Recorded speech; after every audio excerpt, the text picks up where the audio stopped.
শেখ হাসিনা বাংলাদেশে ফিরে আসবেন এরকম একটা আলোচনা ইতিমধ্যে ব্যাপকভাবে চাওয়ার। তিনি রয়টার্সে একটা সাক্ষাৎকার দিয়েছেন, আগামী ডিসেম্বরে নাকি তিনি দেশে আসছেন, এরকম একটা আলোচনা ব্যাপকভাবে। আমার আসলে এখানে ধরেন মানে আমি চিন্তা করি যে শেখ হাসিনা একটা বক্তব্য দিলে বা কথা বললে বাংলাদেশের মিডিয়াগুলো হুলস্থুলভাবে মানে এটাকে কে আগে প্রচার করবে, কে কতটা রং চং লাগিয়ে এটাকে জনগণের সামনে উপস্থাপন করবে, একটা মহা মনে করেন যে প্রতিযোগিতা শুরু হয়ে যায়। মানে আমি চিন্তা করতে পারি না যে এত আগ্রহ কেন ভাই।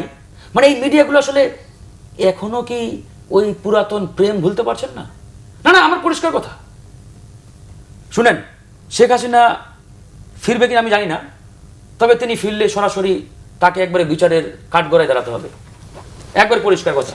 ওই ইরান থেকে পালিয়ে যাওয়া ওই রেজা পাহলভি সেও কিন্তু এরকম ঘোষণা দিয়েছিল, 40 বার ঘোষণা দিয়েছিল যে ইরানে ফিরবে, ফিরতে পারে না আজও।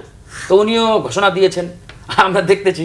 তো এখন দেখেন মিডিয়ার কথা এই জন্যই বললাম, আজকে এখানে বিএনপির পার্লামেন্টারিয়ান আছেন, ওনার উদ্দেশ্যে আমার 3টা কথা। তথ্য মন্ত্রণালয় থেকে বিবৃতি দেওয়া হয়েছে গতকালকে, দিয়েছে না না, এই বিবৃতি যথেষ্ট দুর্বল একটা বিবৃতিটা আমি দেখলাম নিউজটা আপনি বলার পরে আমার মনে হয়েছে সরকার অনুরোধ জানিয়েছেন গণমাধ্যমগুলোকে।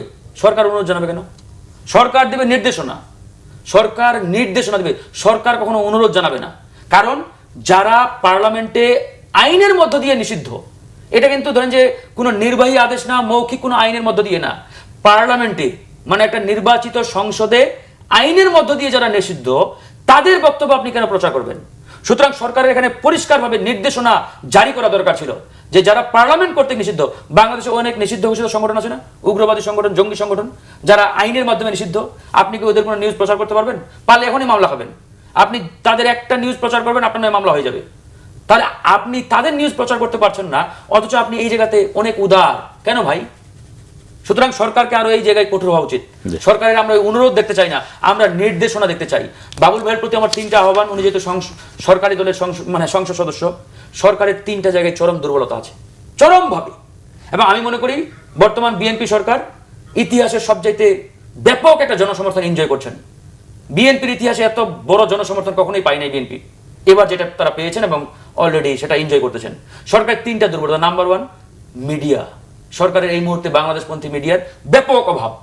যে মিডিয়াগুলো আজকে বিএনপি করে 324 বা তসবির মতো যাচ্ছে, এটা একটাও বিএনপি না, কিংবা বাংলাদেশপন্থী না, এটা শুধু খোলস পাল্টে ভুল পাল্টে বিএনপির নামে তসবি যাচ্ছে। নাম্বার 2, বিএনপির কালচারাল কোনো সংগঠন নাই, সত্যিকার অর্থে কোনো কালচারাল সংগঠন নাই। এবং এই কালচারাল সংগঠনের মাধ্যমে ওই হাসিনা বাংলাদেশে ফিরে আসবে, এরাই কিন্তু ব্যাপক একটা আওয়াজ তোলার চেষ্টা করছে।